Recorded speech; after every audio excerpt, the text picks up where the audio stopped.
being better. Social relationships, social matters, relations, being better. If you don't desire to be a better mom, dad, son, daughter, a better teacher, a better student, a better leader, a better supporter, a better CEO, a better employee. I mean, if you don't just desire to be a better person, a better human being, period, then stop acting like and talking like you want better relationships. Stop grieving over failed relationships, failed opportunities.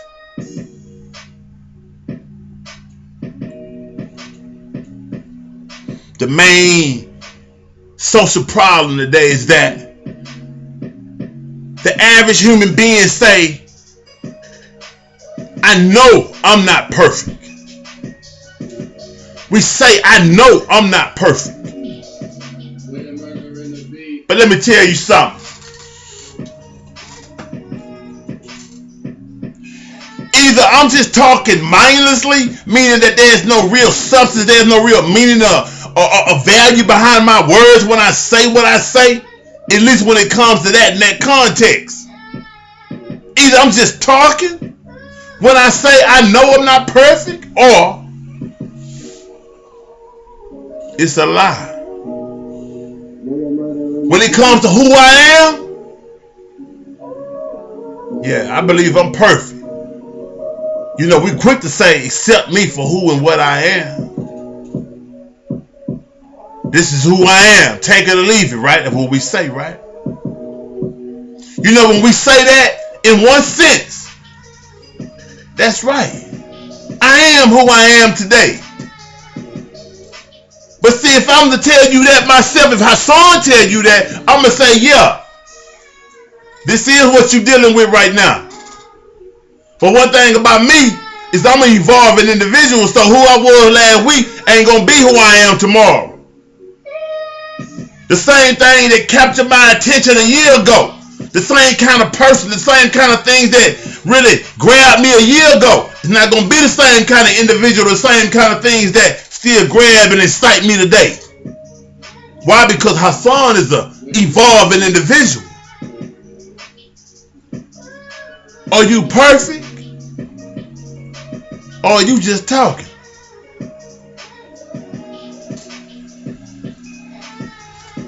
You know, we'll work on our physical health. We'll work on our income. We'll even go as far as work on the character flaws of others. But we seldomly ever put even half that energy into the character flaws of ourselves. I'm talking about the flaws that we are aware of, as well as the ones that we don't recognize, the ones that someone else may point out, the ones that we're quick to reject. I believe that as a wise individual who truly want to be better, when someone says something, yeah, you can give it a logical debate. Make sure they just not talking out their feelings. Make sure it isn't a conscious and mental design to tear you down. But in the same time, you want to sit back and reflect. You want to see how many people done said that. How many times you done heard that being said? See, it's one thing for an individual to say something about you when they emotional. You see, when an individual's emotional, they're no longer using their mental. That means their emotions is taking over. That means they'll come back later and say, I didn't mean what I said. I was upset. I just wasn't thinking right. See, it's two sides, two ways to view that. Now, if a person was really out of their mind, totally emotionally excited to where the emotions took over their mental, if that's the case, an individual isn't in a position to make up a lie. You see, even a lie, even something that was designed to hurt your feelings, took rationale. It took planning. It took thought. But see, when somebody's emotionally driven, there's no thought into it. It's just action. It's just a reaction. So whatever's in the heart is going to come out. If it comes from that place, it may have some truth to it. Give it some value. Look at it. Even though it came from an anger spot or a hateful place, give it some thought. But see, the other one I was going to mention before I got into that right there, because I'm going to go back to that. But the other one I was going to mention in regards to when a person is emotionally driven, they come back and say something to you, and then they say, well, I didn't mean that. Well, sometimes a person can be upset, very upset, but still mentally in control. So they rationally devise some words that they using as a weapon against you. They'll use your own voice insecurities and issues to throw back in your face to hurt you with sometimes. But now let's move forward, because I'm saying this here and said all that to say that even when the individual aims to hurt you, hate you, or whatever, you saw a brother once told me, man, I can't get mad at him because I gave him the arsenal to use against me. So it's some truth in what he's saying, even though what he's saying is coming from a hateful place.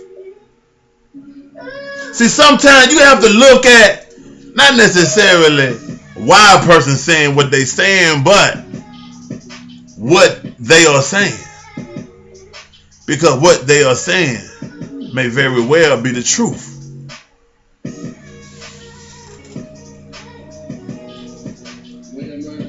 Do we put as much work into who we are as much as we put into our income, in the bettering of our income, in the bettering of our physical health? Do we? If we want to be better, if we want better relations, better relations at the job, at the home, out and about with friends, just in general in the world, if we want a harmonic space, or aura, a peace of mind, because our life is a social life. Our ability to earn money is a social matter. Our health, mentally and physically and emotionally, all are one. And it is a social matter. If we really want betterment for self, it starts with betterment of self. And understand this, that to be better socially, you can't be selfish. It is a very unselfish matter.